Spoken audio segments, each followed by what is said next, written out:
여러분 안녕하십니까? 광주 MBC 5시 뉴스입니다.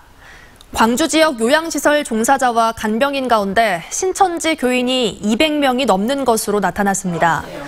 광주시 보건당국은 신천지 교인 명단을 토대로 확인한 결과 요양병원과 요양원 등에서 일하는 종사자와 간병인이 214명으로 파악됐다고 밝혔습니다. 광주시는 집단 감염의 우려가 높은 만큼 이들에 대해 모두 진단검사를 진행하기로 했고 어제 검사를 받은 45명은 전원 음성 판정을 받았다고 설명했습니다.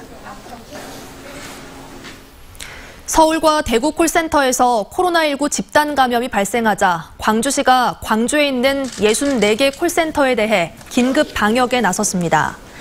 광주시는 120 빛고울 콜센터와 치평동에 있는 콜센터 10곳 등에 대해 오늘 긴급 방역 작업을 실시했고 나머지 54곳도 다음 주까지 방역을 마무리할 계획입니다.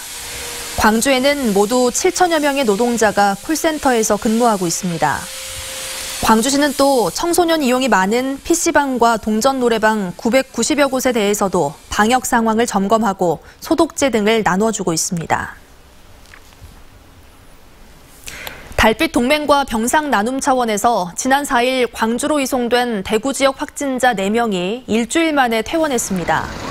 빛고울 전남대병원에서 퇴원한 확진자 가족 4명은 배웅 나온 의료진과 광주시청 공무원들에게 너무 따뜻하게 맞아주셔서 빨리 나을 수 있었다고 감사의 인사를 전했습니다. 광주시는 대구로 돌아가는 길에 먹을 수 있도록 주먹밥과 김치를 전달했고 간호사들은 앞으로는 즐겁고 행복한 일만 있길 바란다는 내용의 편지를 전달했습니다. 이 가족이 퇴원함에 따라 빛고울 전남대병원에는 대구 지역의 확진자 15명이 남게 됐고 광주시는 대구시와 추가 이송 여부를 논의하고 있습니다. 코로나19 사태와 관련해 광주지검에서 재판 업무를 담당하는 공판부 사무실이 폐쇄됐습니다. 광주지검은 공판부에서 근무하는 공의교원이 다른 확진자와 동선이 겹친 사실이 확인됐다며 오늘부터 내일까지 사무실을 폐쇄하고 검사와 직원 등을 자가격리 조치했다고 밝혔습니다.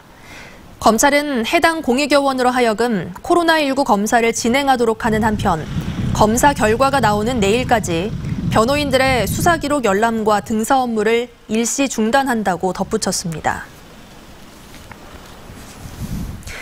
지스트가 최대 한 학기까지 수업을 온라인으로 진행하기로 했습니다. 지스트는 코로나19 확산을 막기 위해 최소 4월까지 온라인으로 수업을 진행하고 이후에도 상황이 안정되지 않으면 한 학기 동안 원격 강의를 하기로 했습니다.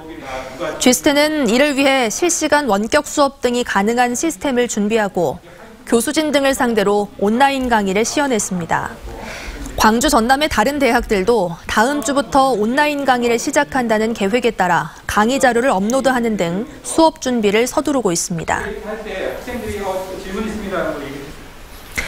한빛원전 3호기 경납 건물의 콘크리트가 부식돼 철근 수백 개가 외부로 노출된 사실이 뒤늦게 확인됐습니다. 한빛수력원자력 한빛본부는 한빛원전 3호기 경납 건물 외벽에서 178개의 철근이 콘크리트 바깥으로 노출된 사실을 확인하고 대책을 마련하고 있다고 밝혔습니다. 한수원 측은 한빛 3호기 시공 당시 콘크리트가 부실하게 시공돼 떨어져 나간 것으로 보인다며 향후 안전성 평가를 거쳐 보수 계획을 세운다는 방침입니다. 한편 한빛원전 3호기는 지금까지 124개의 공극이 확인돼 지난 2017년부터 계획 예방 정비를 하고 있습니다. 민주당이 광산을 재경선을 100% 일반 시민 여론조사로 진행하기로 했습니다. 민주당 최고위원회는 재경선 방침이 결정된 광산을 선거구를 전략지역구로 정하고 권리당원을 완전 배제한 100% 일반 시민 여론조사로 진행하기로 결정했다고 밝혔습니다. 시민 여론조사 표보는 5만 명으로 하고 오는 17일에 진행할 것으로 알려졌습니다. 한편 기존 경선은 권리당원 투표 50%, 일반 여론조사 50%를 합산해 치러졌고 박시종 예비후보가 승리하자 민영배 예비후보가 불공정 경선을 주장하며 재심을 신청해 인용됐습니다. 참여자치 21이 민주당의 불량한 시스템 공천 탓에 광주 전남 선거판을 누더기로 만들었다고 비판했습니다.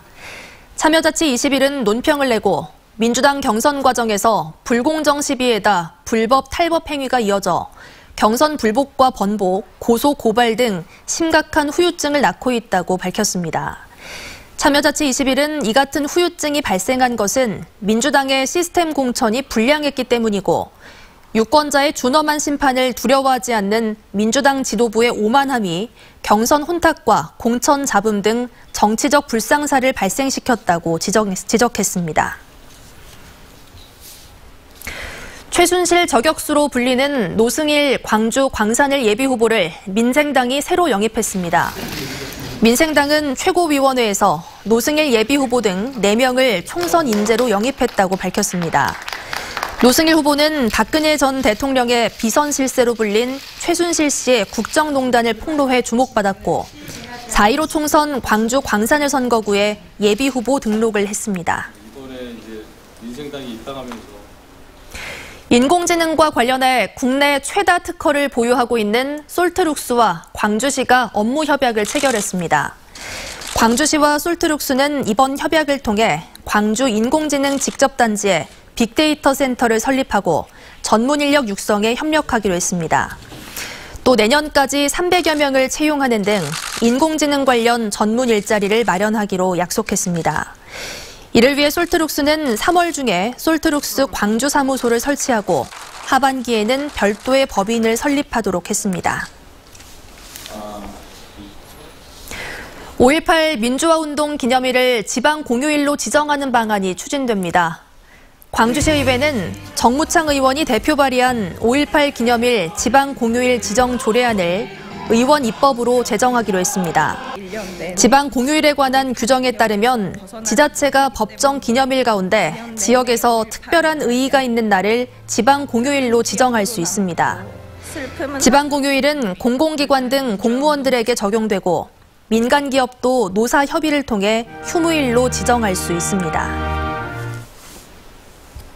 코로나19 피해 업체들의 자금 신청이 급증하면서 신용보증재단의 업무도 폭증하고 있습니다. 광주 신용보증재단에 따르면 이달 초부터 다음 달 10일까지 보증 상담 건수는 모두 3,500여 건으로 지난해 같은 기간보다 67% 증가했습니다.